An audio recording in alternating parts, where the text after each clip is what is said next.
to the Third Pint Theory podcast. You're with myself, Michael Donaldson, as always, and joining me, Martin Bridges, the beer bigwig. Martin, how are you? We're doing a rare morning recording. We are. Busy schedules, I guess. But, absolutely. Beers to be drunk. Yeah. People to be spoken to. I'm good. It's I'm very disappointed that summer appears to have ended rather abruptly, and it's a bit chilly up here in Auckland. Where I am in New Plymouth, it went from blistering hot to the temperature dropped 8 to 10 degrees, and the mountain just came out with a whole lot of snow over it just overnight. It was amazing. It really was autumn arrived. Yeah. But came in a bit of a rush, which is I was a bit disappointed about. I was quite enjoying sitting out in beer gardens and enjoying beers outside. But maybe there'll be dark beers around the fire before we know it. Speaking of indoors, you were indoors this week in a sort of I think 16 ton in Auckland we're visiting this week. And it's one of those bars that's, and we'll explain why in a minute, but it's one of those bars that on a summer's day, it's quite nice. You can sit out the front and it's lovely, but in winter, it's got that nice cozy feel as well. It's a very warm and welcoming kind of spot, I think. But tell us... Lots of dark wood and copper. Yes, dark wood and copper, that's the vibe, yeah. But tell us, Martin, why we're going to 16 ton, what the event is that we're talking about, and your role in it. Yeah, so there's a couple of reasons for going to 16 ton. Really, I would say it's quite possibly the leading freehouse type venue in Auckland. That over the years we've kind of seen venues come and go, but it's been around for quite a while. 19 taps, I think, and a couple of hand pumps. But the reason for going now kind of thing was to talk about the Rare Beer Challenge. So this is the 6th year of the Rare Beer Challenge, which started at Fortune Favours, the dear departed Fortune Favours in Wellington in 2021, and it's a great competition, I think, really, because it always produces some interesting beers, but it raises funds for a great cause, which is Rare Disorders New Zealand, which is the umbrella organisation supporting a lot of charities that help people who have rare disorders. So and fall into the sort of normal system catered for treatments, funding, and what have you. Yeah. So it's a great cause, and it's not just a straightforward beer competition. I think that's what I like about it. It's like part of the judging criteria.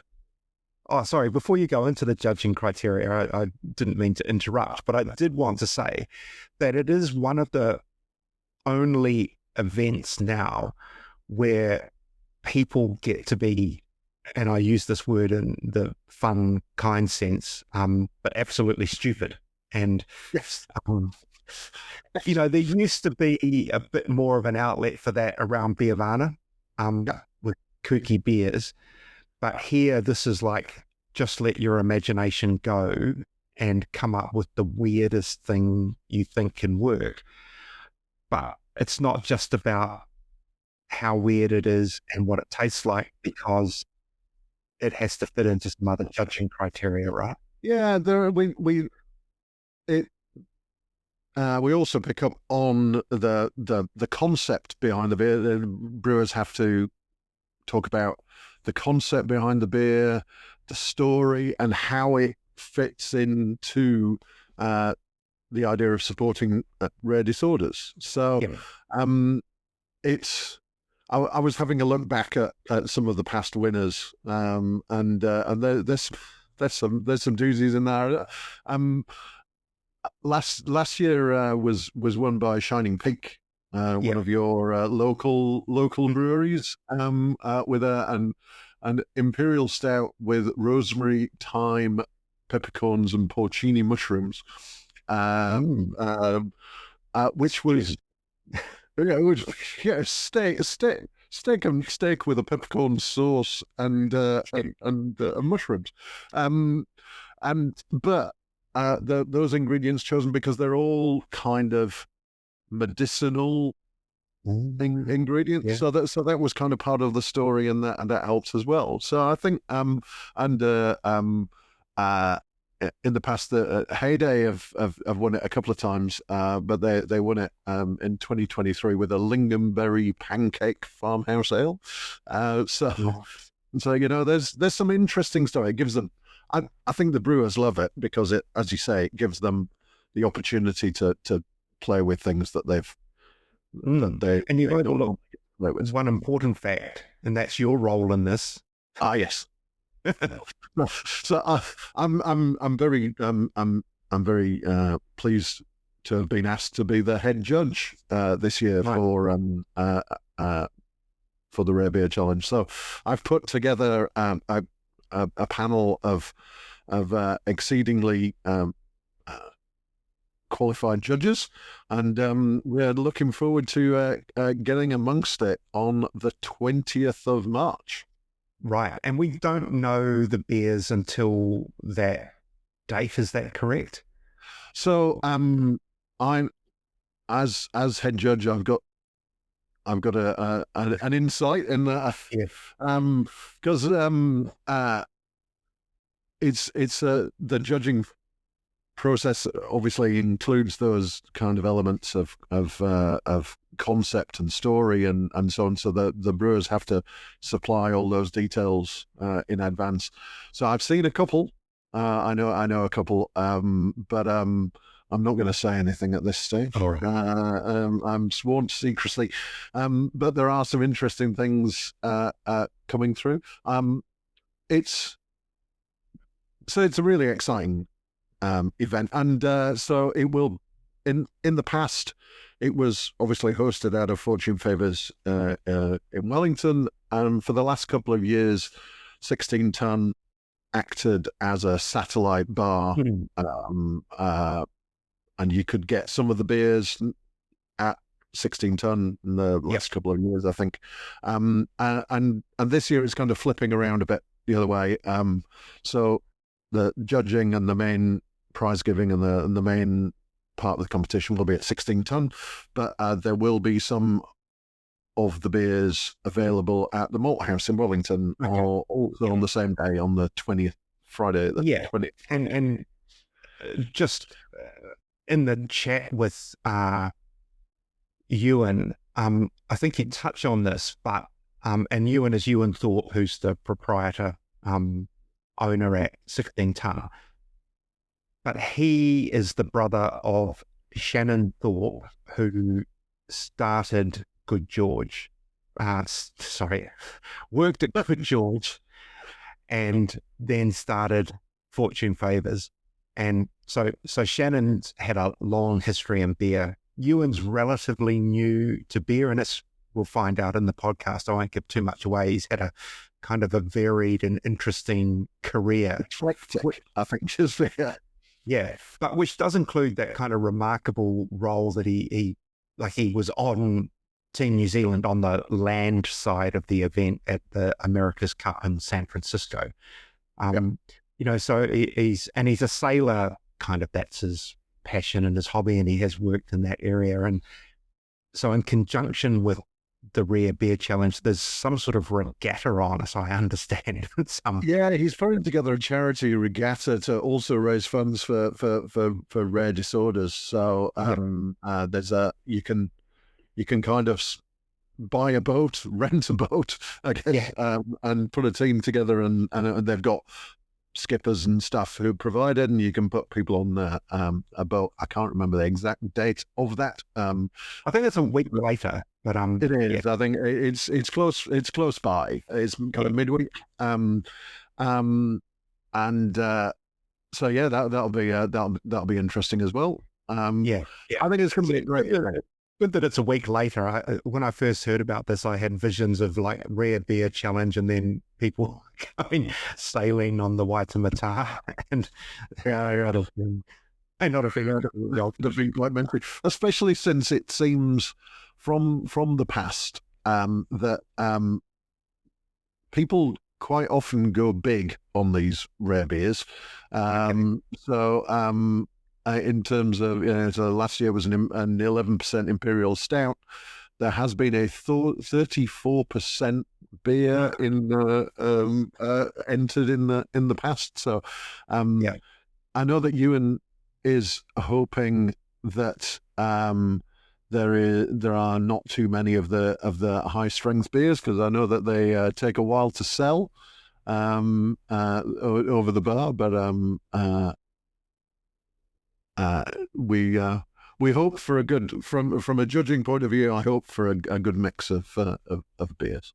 But I think it's worth crossing over to your interview with Ewan at 16 Tonne now, and and it's good. We're not talking just about the Rare Beer Challenge, of course, but also there's a bit of a state of the industry in there, and I think he's in a good position, Ewan, to sort of judge what's happening. And, being in New Zealand's biggest city in a waterfront-ish location, selling, the high-end craft beer products, if you like, including that, amazing fridge that he has with all the, probably I would dare say the best range of sort of exotic type beers in one location that you can find, because he sources them, from Craftwork and Wilderness and Cell Division and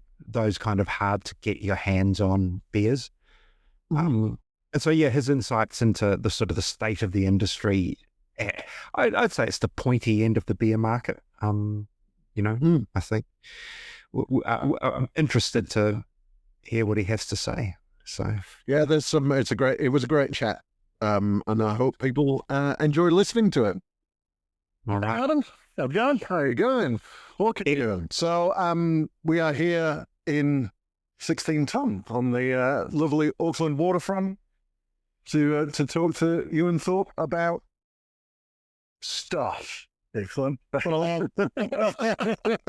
Beer-related stuff. But I thought we would start off with, because one thing I've noticed from recording these interviews is that it's quite often the case that people in beer haven't always been in beer. So get a bit of your backstory and kind of how in a circuitous fashion you ended up here. Well, I like to think I'm the one that makes up the averages. They say, what is it, 7 or 9 jobs most people have? I reckon I'm up to 19 or something, and been here, there and everywhere. Always loved my home brew, and have always loved people. So I had some good friends, well, brother and a mate, who both also had hospitality businesses, and they're actually shareholders to start with when we first purchased 16 Tonne. So it guided me on my way. How I got 16 Tonne, I still pinch myself and don't really know. Heard it was on the market. Thought I'd check in and see what that sort of that star in the sky was going to be to be the owner of 16 Tonne and sort of take on its mantle and move it forward. And obviously COVID and everything like that, and Richard McCabe from Showcase Hospitality retiring, things aligned. My mate Trev from Fantail Turtle and Shannon Fortune Favours helped me out, became shareholders, and then the bank finally decided to give me some money, and managed to give them their money back and carry on as it's mine. And that's awesome. But let's talk about some of those 19 jobs, because there's some doozies in there. There's some, you work for some interesting organisations in the past. Yep. I how far back do I start? Paper run as a boy, working at the Fun Station, which was like a kids' entertainment venue. Worked at Fuller's Ferries, where they called me a go-getter as a young lad after school, stacking the freight boxes for the Great Barrier Ferry. Worked in the ticket office, worked on the boats, worked in the maintenance department. Became a used car salesman at Honda Cars Newmarket, sold cars. Went to England. Sold furniture and ran the warehouse delivering the furniture that we sold. Started, then got a job in Greece and became a flotilla skipper. Then became a flotilla area manager. What was it called? I forgot my job title there. That was a doozy. But yeah, looked after. That was the first one to do a new area out in Greece, and then got the job of managing that area. What did I do after that? Came back, did some rigging out of Half Moon Bay. Worked for Team New Zealand at the San Fran America's Cup as their storeman. Came back, sold trailers and outboard engines up in Silverdale. Then misapplied for a job and ended up getting it and became a formwork consultant and worked in construction for 8 years. For 8 years for a job that I didn't think was ever gonna what it was until I walked in. But first day on the job, learned what formwork was and carried on from there, and then brought myself a bar. Obviously, yeah. It's the logical progression. Yeah, like I think I'm now an accountant doing the books. yeah. So, Team New Zealand must have been a bit of an experience. Yeah, that was really cool. Great bunch of guys. Common focus. Just doing something cool. Work your ass off. Massive hours. But like. Never been with a bunch of people that no was ever an answer. Right. All these new innovative things, and it wasn't a matter of it can't be done, it was a matter of how can we do it, and working outside the box to make it happen, which was really interesting in going into a construction job where everyone's this is how it always happens, and when a new technology comes in saying, no, but this is the way we do it, this is the only way we do it, it was a good segue into a boardroom meeting on why we should try something new. Right. And San Francisco has a few decent beer bars that you. Yes, we befriended Zambo from 21st Amendment, and he actually brewed one of our recipes and put it on tap, and we might have had a few of his kegs on the quay on a Friday afternoon with a barbecue. It was great fun out there. But sadly gone 21st Amendment. Yep. I think they've kind of scaled back to just being a. My reading was they'd closed the San Fran brew house. So I thought they initially started in San Fran, and then they started all their production on the East Coast. Yeah. So I think they've still got the production going, servicing all the big stuff, but they don't have the heart, the original side. Rupert. Yeah. Which was a great location. I've been there a couple of times. Just little brick place, wasn't it? Yeah, just down the corner from around the corner from the baseball stadium, I think, wasn't it? Yes. Yeah. That was that was cool. So yeah, that was a great time. A great time to be in San Francisco. Yeah, except putting the champagne cork back in the bottle. But and that was a great time. That's it. A bit of taste of the end, but a great experience. So my. And you'll probably want to cut the interview short after I tell you this story. But I put money against Team New Zealand when we were 7-1 up, 6-1 up, or whatever. That'd be a good return. I made a reasonable amount of money out of that. I felt bad. That's financial. Just the odds. Anyway, I think used car salesman is a real good setup for running a bar. Yeah, well, it's funny. Like Honda, I'd say used car salesman is a dirty word, but Honda, it was Honda branded cars. Nothing was old, nothing was dodgy, and it was looked after. So it wasn't really sales. It was looking after people. Right. They would come in, if you walked onto the Honda branded car yard in Newmarket, you're half qualified to buy a Honda already. And your job is to find the one with the right Ks, the right colour, at the right price. Well, prices are pretty much standard when they're that Ks in that colour. Well, it doesn't really matter, but they fit into a price bracket. So you're trying to find the price bracket that works, and Honda looks after you on the back end. So I'd like to think it was more looking after people than anything else. And that's what I say. I kind of joke about it being a good prep for running a bar, but actually, it's all about that people side. So, what was it persuaded you? I know obviously you talked about kind of buying this place, but you'd not run a bar before this. So what? And this, for those of you who are listening to this podcast who don't know where 16 Ton is, 16 Ton is near the waterfront in Auckland. It's a pretty high profile site. There's a lot of tourists. So I would say around here, it's not a quiet backstreet boozer. What made you think I can make this work?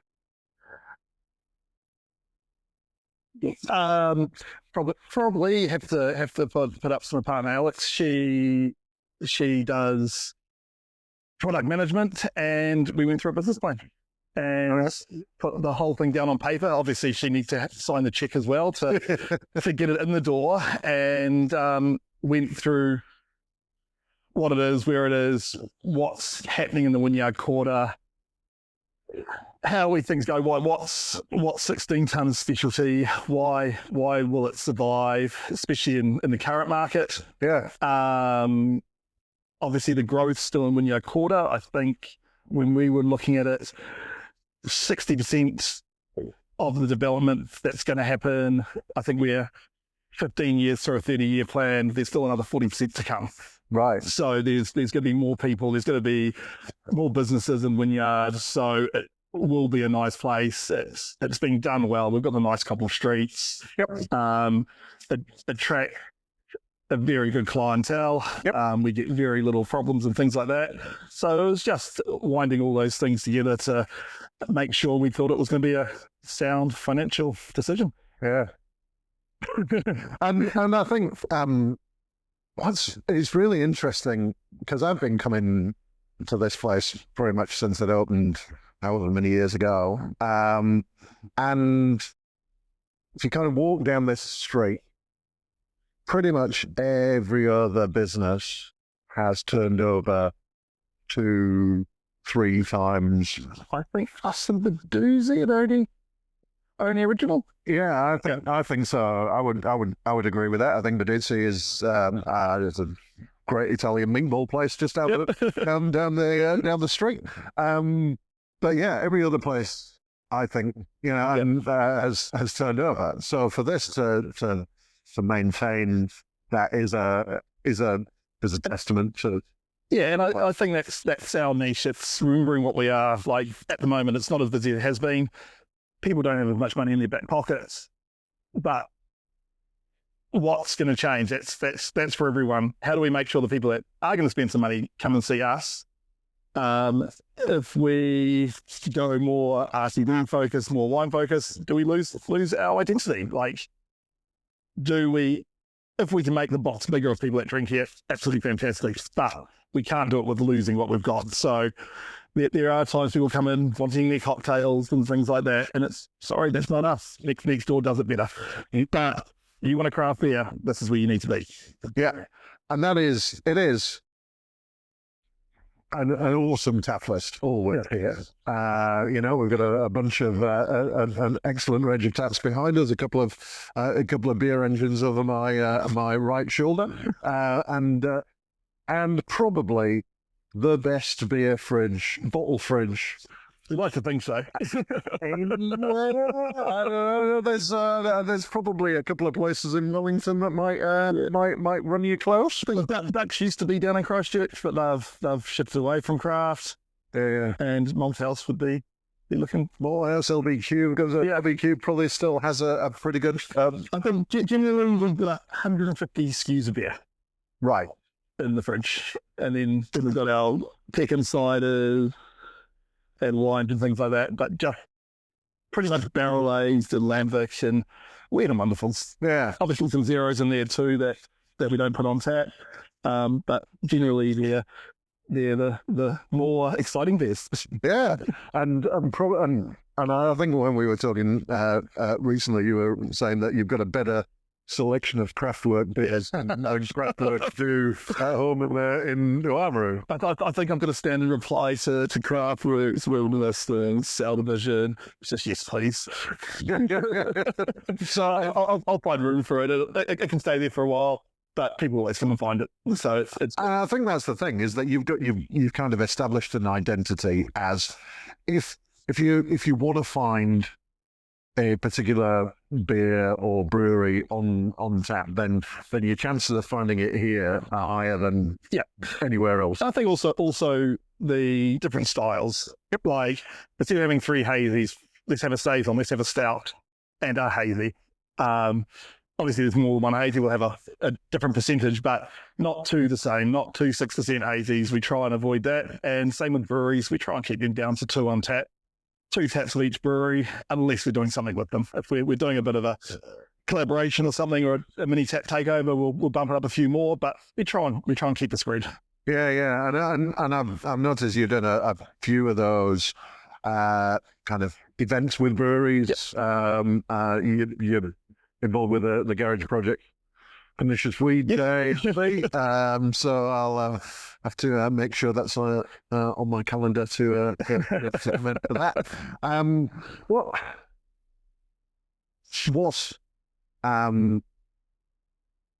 Is there, other than what you've just mentioned, is there a philosophy that drives the tap selection?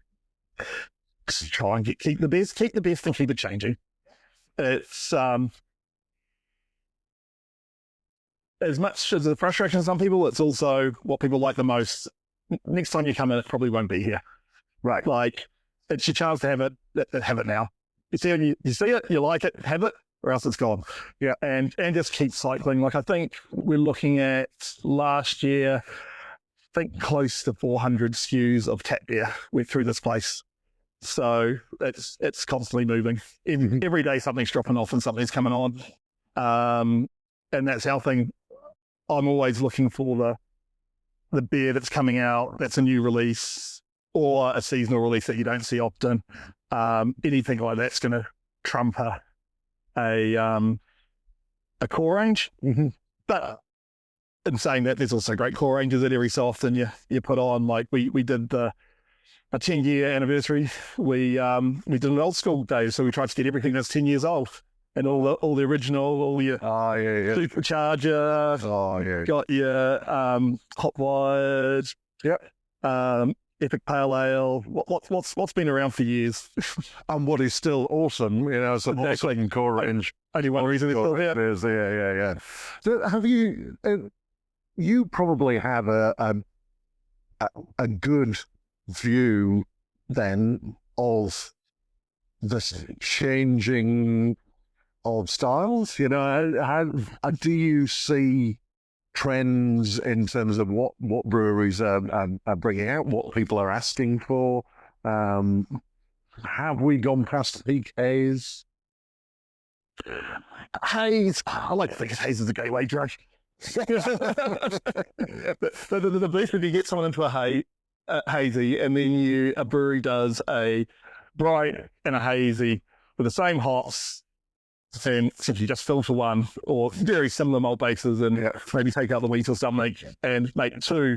beers with very similar characteristics to ones, and then people go, oh, this bright's good. But the problem is, if you make a bad bright, the haze doesn't hide the sins. Yeah. So a haze is always going to be your safe option.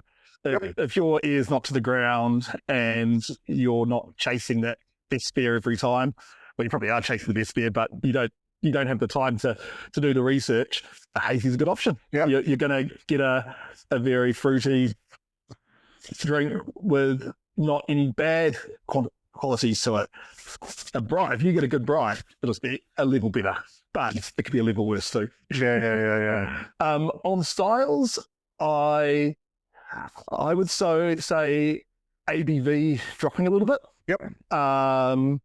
Helps the breweries out if they can get down to excise. Absolutely. The next level of excise down, they can produce a bit cheaper, so we can sell it cheaper. Also just corporate responsibilities and things like that. We're obviously a lot of corporates around us. We all have certain ones that will stipulate a maximum percentage that their team can have on a staff party. Right. So Okay. instantly, when I know that's coming up to Christmas, I'm trying to get my IPA to under 6%. So then when they say nothing over 5, I can sell it to. It has a 5 in it. Yes. There's always ways we can manipulate these things, but how can I give them a good range and then give them one as close to that upper threshold that they're allowing, and then bring them in a lighter one in the pale ale section. So I've got 2 choices. So I'm not really limiting what they get, so they still get the full experience of 16 tonne. Zeros have definitely changed a lot in the last few years, but I think old Grant from State of Play, his last write-up said it the best. People are after flavour. Yeah. And alcohol gives you flavour. So when we're losing alcohol, how are we getting the flavour? So produce a good 4% pale ale. It's awesome. Yeah. But a lot are lacking. So how do you get into that market and as low as possible, but as much flavour as possible? Yeah, I think so. I think it's The unicorn. It is, absolutely. It's if you can nail that. I think that I'm always been a huge fan of a good pale ale. Yep. If you can nail a good pale ale, but it's like I suspect it's. I grew up in the UK on like 3-4%. I was going to say, you know, a nice bitter, but we're just not a bitter crowd. no. New Zealanders, we put them on, they're good. There's certain people that love them and we always move them. Like, I think we've got a real nice bitter from Twofold coming out soon, a 3.8, which it's right in that nice low one, which will be a great. But being that darker, it'll limit. People will have their hazy, they'll have their lager, especially in the sun. Yeah, it's interesting. I do like the fact that I can come in here and get a saison and get a stout, because they are Hard to find. harder to find because they're harder to sell. Yep. And the thing is the problem. And it's that risk too. You've got, like, we've got 19 taps on the back where you don't want them sitting there long. Like, we want to churn our lagers and our IPAs in a week. Like, you don't want anything more than that. Stout can go longer. Wheating can go longer. Yeah. But I notice here, because everyone's used to our constant evolving tap list, if that's up there for a long time, it slows down. There's people go, That's been there too long. yeah. Even if I get 2 of the same keg, that second keg just dies a death because everyone's going, oh, that's been out there a bit long. I'm not going to try that. Even though it might be a nice fresh keg, everyone's used to the cycle of our tap list. Do you have a lot of regulars? Yep. I would say 67% of our business. Right. Okay. Yeah. And do you think a lot of that is corporate? Obviously, you've got ASB kind of directly upstairs, and 50% of our turnover is after work drinks. right. From 4 till 7 o'clock, it's 50%. Right. So it's definitely the local corporate is our big one, and then probably lunchtime might be a 20% or 25%, and the rest is late night and that gap in the middle between lunch and dinner. Yeah, the people who didn't bother going back to The one that had a good long lunch. yeah. Oh, I miss those days. And as I expect, given you've got kind of the Park Hyatt just down the road, you probably get the odd famous. We do. A bit of trade. I think my favourite one so far is the guy said, "Yeah, we had a guy come in with a security detail," and the next minute the saw in the news that the Czech Republic president was in town. It popped in for a crafty before his first day on Sunday night. No, I remember a couple of times getting a message from somebody saying, "Oh, I'm down at 16 ton and Jason Momoa's," and it's like, he sounds like he kind of made this his local. Yep, no, he's made it his home when he's in town. He's been great for us. He did his advert for Guinness here as well, which is online. So that's always good. You can see me put a dent in my door, so that's all right. We'll let him get away with that. Got a bit excited on one of the openings, on one of the things. But no, that was also a great fun day. Just seeing how that works and what was involved in that ad was truly incredible. It was next level. The amount of people and things that went into a very short little 2-minute ad. It's pretty impressive. It's slightly more than going to the production of. Maybe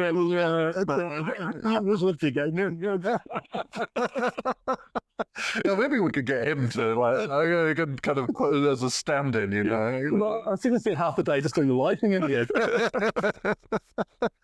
ad. What do you see in terms of obviously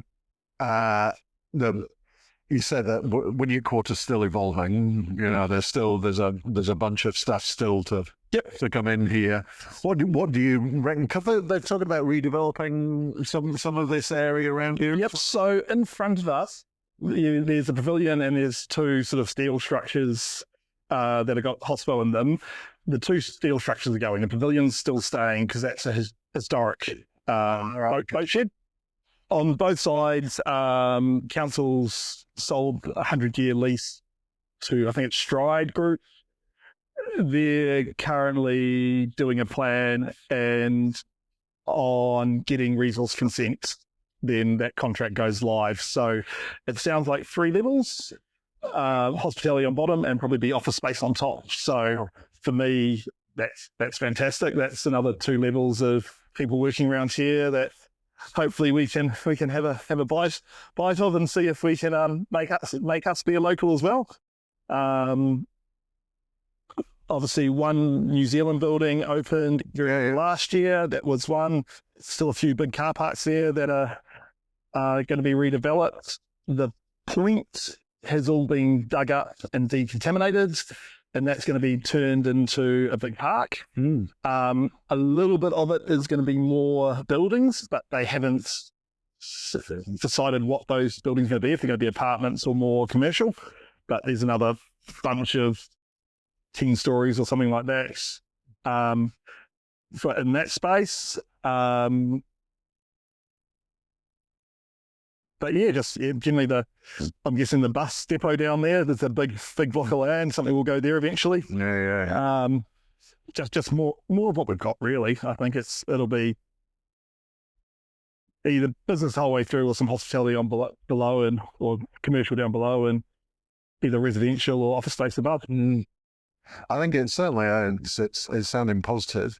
What about the kind of the industry in general? Because obviously, you've touched on earlier that you know it's tough. The people have got less money in their pockets, and the price of going out is going up. How where do you think we are in, if there is a cycle, where do you think we are in that? I think we've hit rock bottom, but I don't think there's a quick way out. You fall off a cliff, you walk up a hill. Right. I think we've just come off that cliff and we're now starting to see some positivity. But the problem is, depending where your rock bottom is are you losing money and still losing money, and it's going to take you time to get break even before you can start making money? you break even and you start seeing the light and start paying off your debts. Yeah. If you're lucky enough to have no debt, you're starting to line your pockets. It's all those things, like, what do they say? You don't know who's naked till the tide goes out. Right. and at the moment, there's a pretty low tide. So depending where you are and how you're making it work and what your personal finances are. Yeah. Have you got the bankroll to keep yourself afloat? Are you keeping afloat? Are you keeping afloat well enough to support your family? Yeah. It's all those things, and what one person needs is different from the next. Yeah. But obviously it's pretty crushing when you see these places on the auction sites. Like that's another person's hopes and dreams. Yeah. They were invested in that place and they probably put their heart and soul into it. But it's a very hard time to keep it going. And you will have seen a few breweries that were popular here that are now no longer around. Yeah. Yeah. No, there's well, obviously Rare Beer Challenge we've inherited from Fortune Favours that closed the doors last year. Same thing. It's obviously that's my brother, so you're going through your books and you're weighing up. It's like, where do I want to be in 5 years' time? Yeah. Do I want to hang in for the golden egg, or is there something better pivoting? Yeah. It's I have seen a bunch of people kind of exit on that basis that, you know, I just can't hang on for. And if it's not your own game, what are your backers saying? I've given you this money. Where's some money back? Yeah. I haven't given you money for free. I want to see a return. So once again, you don't know what people's situations are. And at the moment, it's keeping everything tight and watching where the pennies go, but also trying to provide, not diminish your service, make sure that you're delivering as good as you can as well. So it's a balancing act. We're just trying the best. Well, fingers crossed we are kind of, as I say, climbing that hill. Let's hope we are now. I think for us down here too, it's just getting more events and things like that. The more things that happen in Auckland, the better. People having a reason to come out makes Auckland a better place. People breed people, and actually people breed security and safety and things like that. So having good events and things like that are absolutely fair. There's a convention centre opening pretty soon. That's open now, isn't it? I don't know. I saw something saying that there was an open day this month, so I don't know whether it's actually up and running. It must be. I'm at pretty close. I'm at a constantly next Friday. Oh, so I think it'll be open then. I think it'll be open then. I hope so. I hope I'm not on the street. Yeah. And hopefully, as I said, City Rail Link later this year will help with some of that. So I think there's a good segue, because we were talking. You mentioned briefly the Rare Beer Challenge, and. Why don't you tell our listeners what that is and why it's here? Rare Beer Challenge. So I think it's the 4th or 5th year. It'll be our 3rd year we're involved.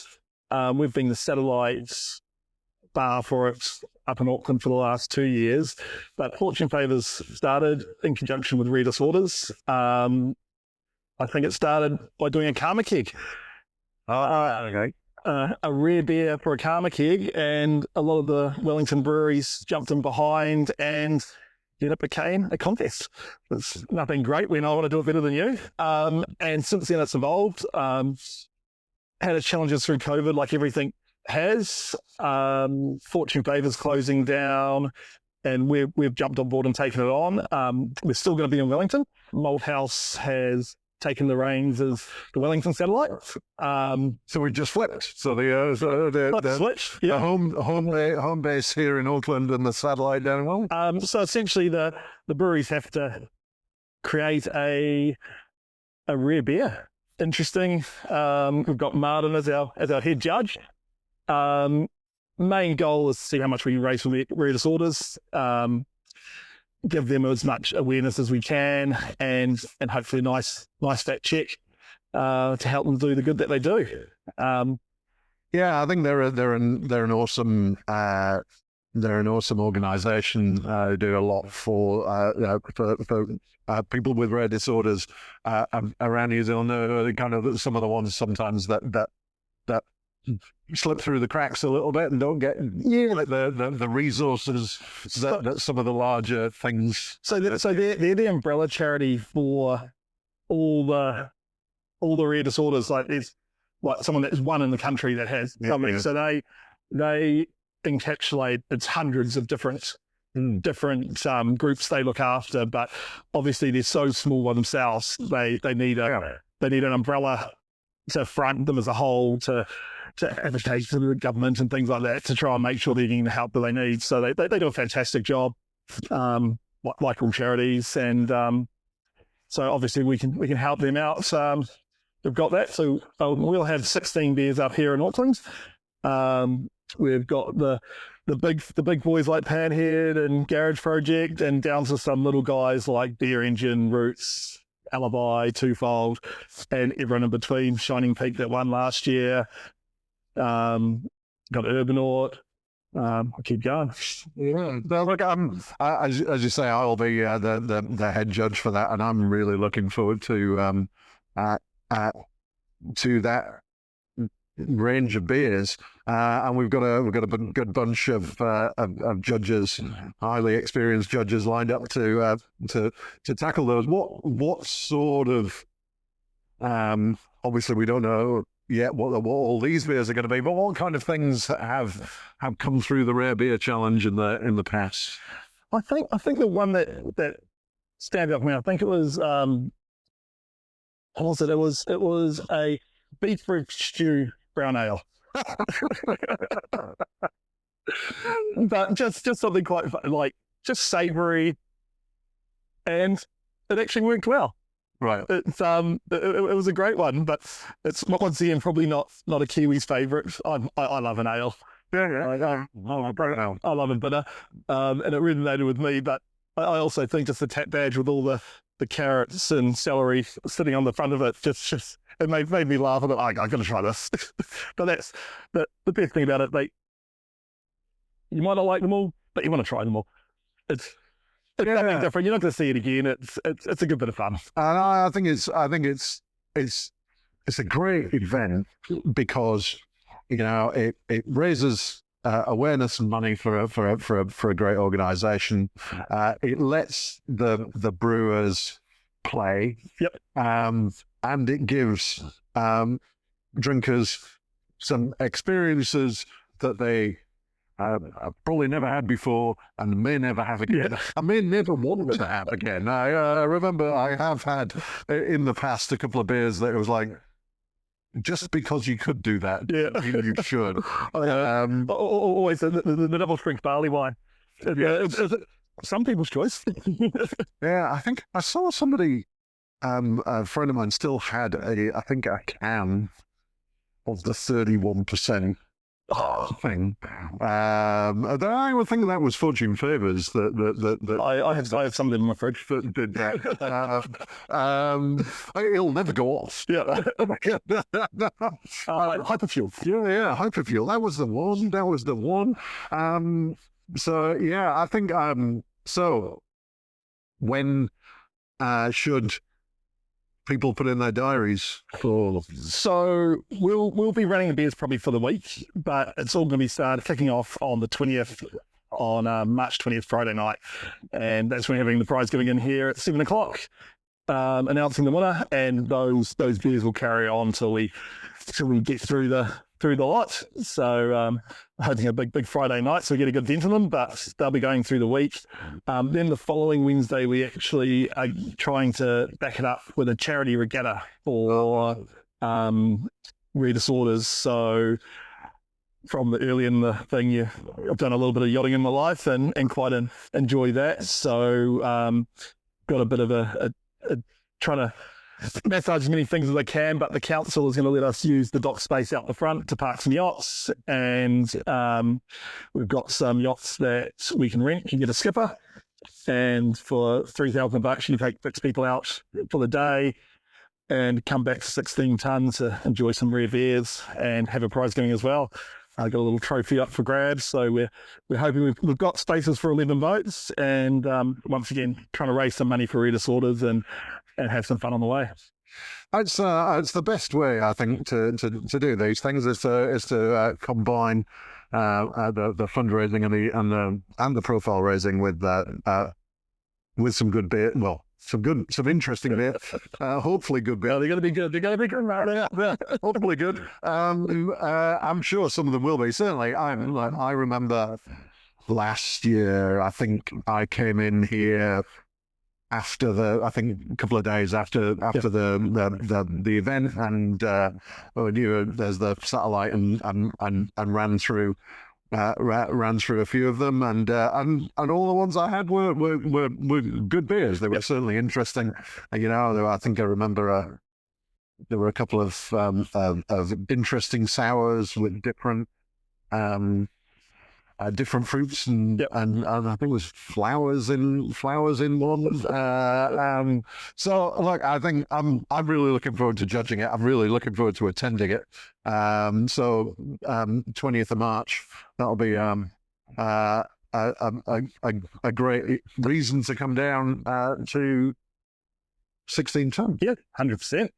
No, there are plenty of other reasons good to come down the rest of the time too. Even a weekend after, it's at that weekend, the 21st, 22nd, that should mostly be on unless something has a particular standout. But get down here and try them. Rear disorders. Yeah, I think I'm as I say, I'm really looking forward to it, and I have absolutely no idea who could stand out and take it. So there are some great breweries on that list. Shining Peaks to carry over champs, so the pressure will be on them. Can the boys from the Nackies stand up again? I don't think there's ever been a repeat winner. No one's won it twice, so let's wait and see. So look, we'll kind of bring things to a close. What do you think? What do you, other than the Rare Beer Challenge, what are you looking forward to most in the beer year to come? Because we're still in we're recording this in early February, so we're still got the rest of the year ahead of us. What do you want to? What are you looking forward to seeing? If I go onto my phone, Martin, probably scan back about 10 photos. It'll be the pictures of my fresh hops growing in my backyard.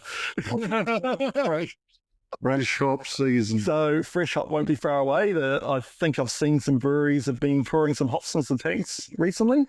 So we're probably a month or so away, or a couple of weeks away from fresh hop. Oh yeah. Which is always exciting. I call it craft beer Christmas. Yeah, it's like all the excitement of what are this year's going to be like. I'll have smoke coming out my ears because I try and maintain my style variants and brewery variants, but try and make fresh hop take the lead. Well, that's going to be that's a challenge. No, it's for the fun, but it's good. So I think we did 19 or 20 different fresh hops in here last year, but I don't want them stacked with the same variant behind each other in the chiller. Well, I don't have space in the chiller to do it, and I don't want 10 West Coast IPAs or 10 hazy fresh hops. So it'd be interesting to see what happens. I always wonder what's going to be last year I seem to remember there was a lot of Pilsners. Yep, there's always Pilsners, hazy, West Coast are your three mainstays, but then there'll be a couple of sours, there'll be a Saison. Hell, I've done a brown a couple of times. Yeah, that'd be good. So I think we've got up to about 8 different varieties on tap of fresh hops, and all different varieties. So like a bright IPA, a West Coast IPA, hazy, lower strength, pale ale. It's good times. Oh yeah. So I think that's really not that far away, is it? Either I think we'll kind of come straight out of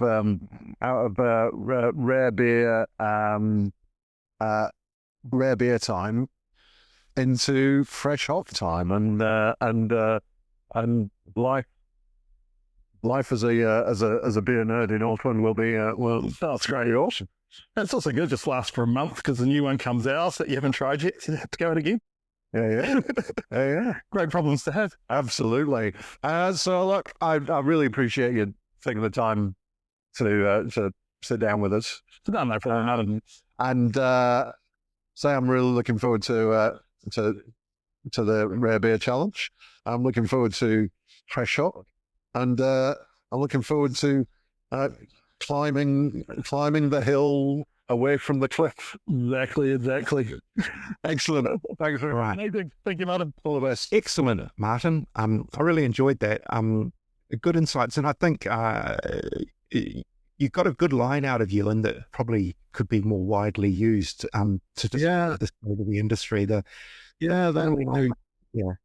Fall off a cliff and walk up a hill. I think that's probably a good thing. You know, a lot of breweries and bars have really suffered over probably the last couple of years with the state of the market, and it's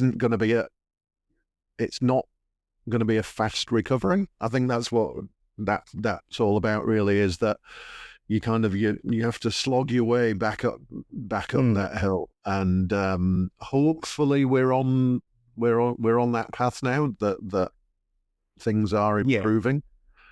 He is the second or third person in recent times that I've heard kind of say, yeah, that's it. It's bottomed out in terms of that hospo side of things in particular, not necessarily beer as a whole, because we did have last week the Stats New Zealand release on the beer available for consumption in New Zealand, which showed a 10% drop from last year. But last year's data was overinflated, I think. It was a bit weird last year. That last year's spike was odd. Look, I think it was probably something that couldn't be said at the time because I don't know if it was correct or not, but my understanding is Lion's onerous contract that they reported on a couple of years ago, where they were locked into a deal with Corona whereby they had to take as much Corona that could be shipped, whether they could sell it or not. So that maybe that's part of beer that's available for consumption. Doesn't necessarily mean it got consumed. And of course, Lion are now out of that contract, and it's been picked up by Hancock's, who now, which is a big deal for them because Corona is still huge. It's still a massive part of the market. And I know we're getting off topic, but it's about the state of the beer industry. But then, yes, we had an inflated figure for sort of 2024, and it went down almost keeping with what it should have been doing, but it looked more dramatic in 2025 with maybe that data out of the mix. Because I think someone said to me that at its peak, Corona was responsible for about 10% of beer in New Zealand at its peak. That was when it was the number one seller a few years back. So it is a ridiculous count a lot. Yeah. But so that whole idea of, perhaps we've reached bottom, let's hope that's the case. And I think people who are close to it, like you, and have a better idea than you and I and other sideline critics. They're in the thick of it, so they know. I know you said that their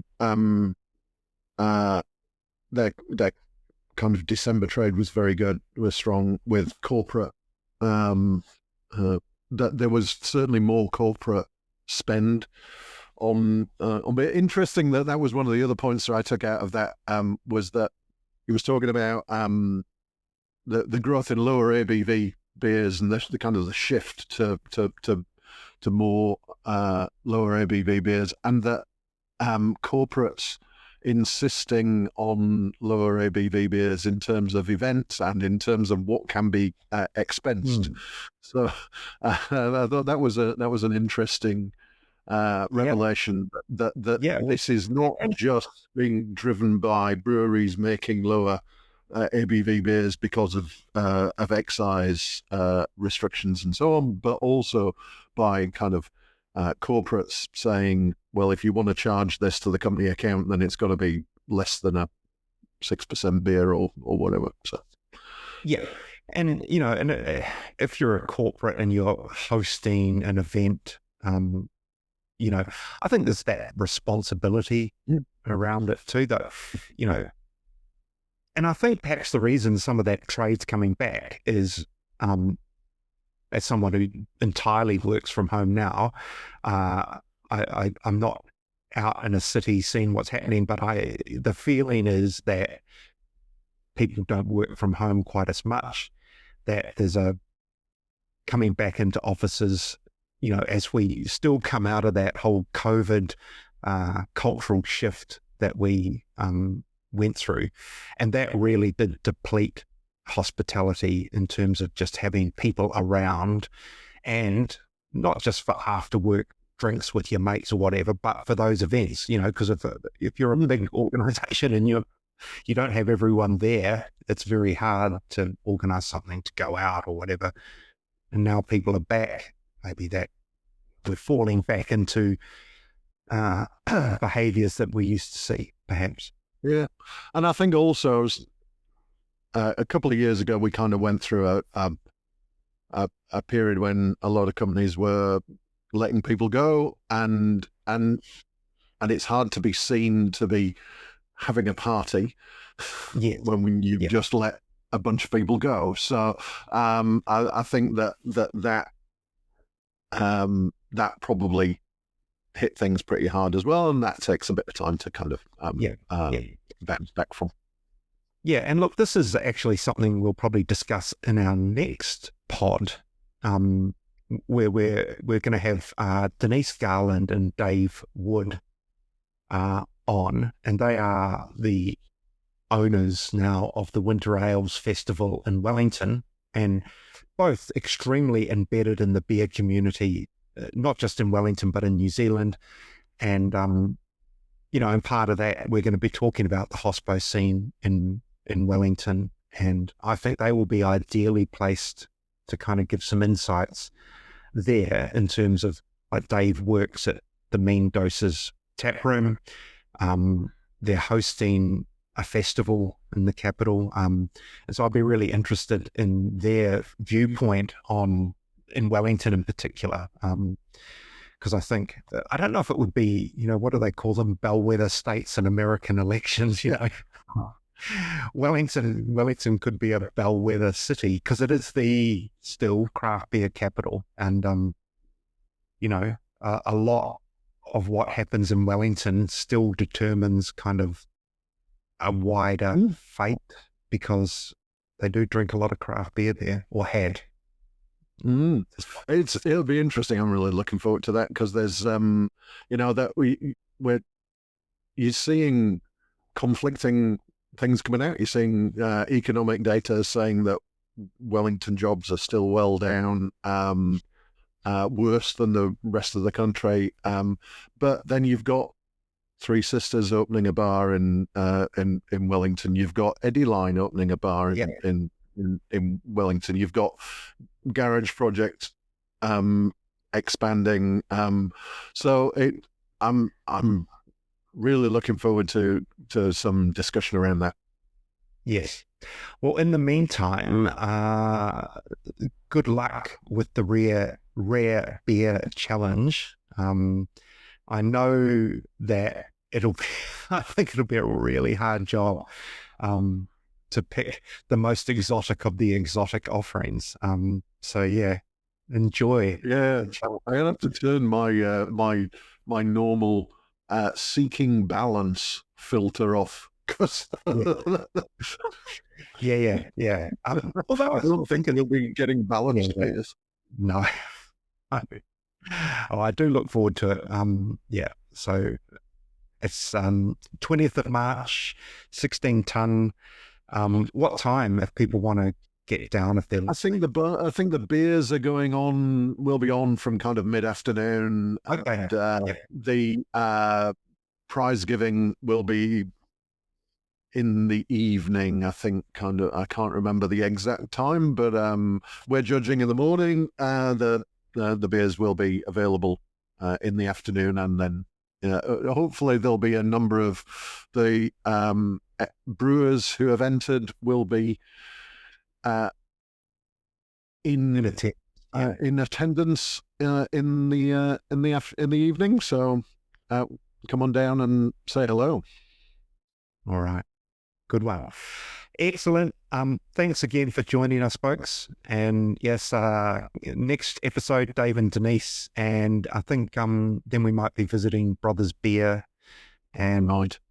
Yes, we have a few more in the can. So as usual, like, subscribe, share, comment, feedback, all welcome and appreciated. All right, Martin. Have a good one.